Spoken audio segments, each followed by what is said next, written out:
Zemlja je po definiciji netopivi ostatak stijena. Znači sve ono kad se stijena otopi, a za recimo dobivanje 1 centimetra tla, potrebno da se otopi 25 metara stijene. I to traje isto toliko 1000 godina. Na kraju ostane ova glina, čestice gline, dobro ne trebamo, postoje te 3 čestice gline koje ostaju. Ta glina se miješa sa pijeskom, jer on se non stop premješta. Da. I dobili smo taj supstrat koje zovemo zemlja. Međutim, to je neplodno. Da bi to bilo plodno, na to se moraju naseliti mikroorganizmi, gljive, bakterije, crvi, kukci, jednostavno život. I taj život daje plodnost tom tlu. Gdje je sad tu uloga čovjeka? Čovjek sa svojom obradom praktički poboljšava uvjete za te mikroorganizme. I to tako da prevrtanjem zemlje, usitnjavanjem, doprinosi tome da u zemlju ulazi zrak i voda, koji su uvjet da bi taj život u zemlji mogao obavljati svoju funkciju. Najbitnija faza u poljoprivrednoj proizvodnji je obrada tla. Prije same sjetve potrebna je kvalitetna priprema. Za sjetvu ozimih kultura. O tome se počne razmišljati odmah iza skidanja tih kultura, još krajem 6. početkom 7. mjeseca kad se žitarice skinu. Bilo bi potrebno plitko obraditi, što zovemo prašenje strništa. Znači 15 dana nakon žetve, pogotovo još ako padne kiša, onda bi oni još korovi nikli i onda se to plitko 5 do 10 cm jednostavno okrene. Poslije toga, u 8. mjesecu ili početkom 9. vrši se duboko oranje. Ako se stavljaju žitarice, onda je to oranje tu do 30 cm. Ne treba biti dublje. I njiva se ostavi da miruje. Kulture ozime se siju, recimo pšenica, optimalni rok za sjetvu je tu između 10. i 20.10.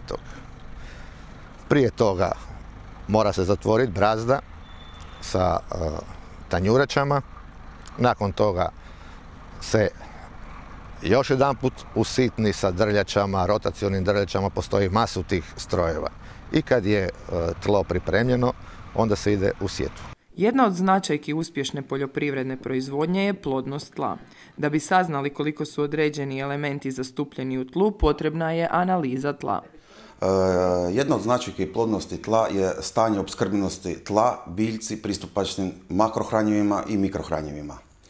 Analizom tla detektiramo količinu i stanje opskrbljenosti tla sa tim elementima. Znači, najčešće kod nas se radi analiza tla, to jest osnovna analiza tla koju proizvođači traže sa preporukom gnojidbe. Znači, u tu analizu su uključeni analiza biljci pristupačnog fosfora, kalija, dušika, humusa, to jest organske tvari, i ono što je jako bitno je pH reakcija tla. Za dobru analizu potreban je reprezentativan uzorak tla. Prosječno se uzima 20 do 25 poduzoraka na 1 hektaru na dubini od 0 do 30 cm. Uzorci se pomiješaju, a pola kilograma se donese u laboratorij na analizu.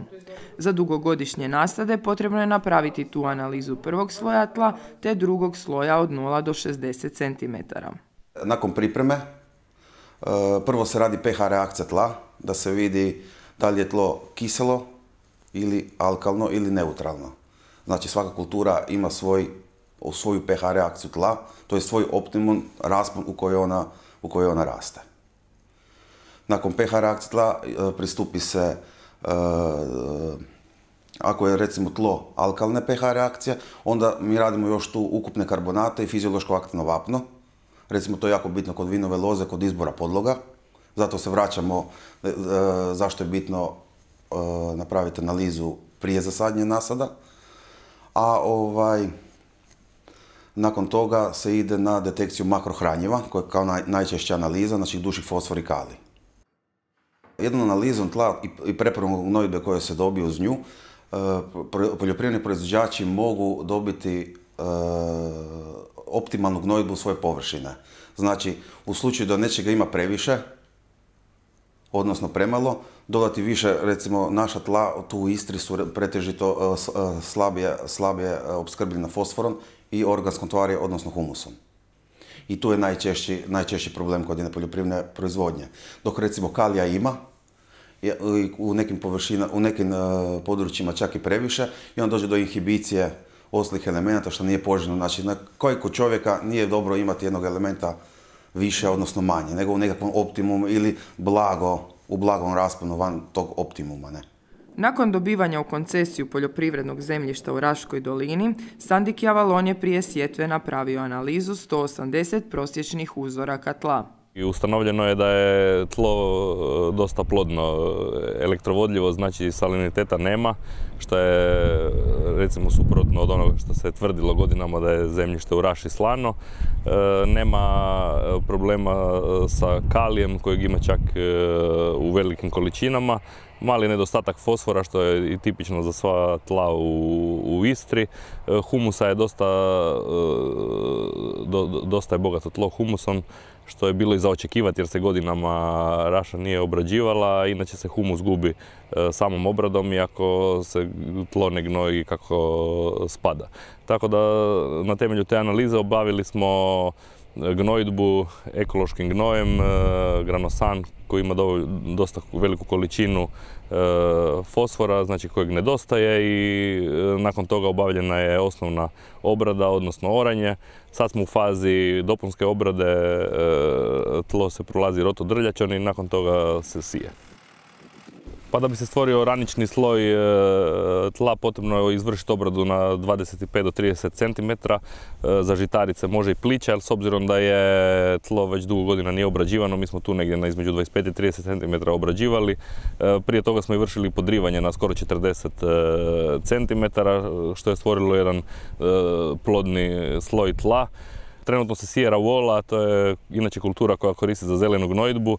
Naš cilj nije samo zelena gnojidba, nego dobiti sjeme te ravole koje će se plasirati na tržište, a dubina sjetve je 1 do 2 cm, a i normalno za druge kulture ona varira. Tako da za svaku kulturu se sijačicom posebno podešava.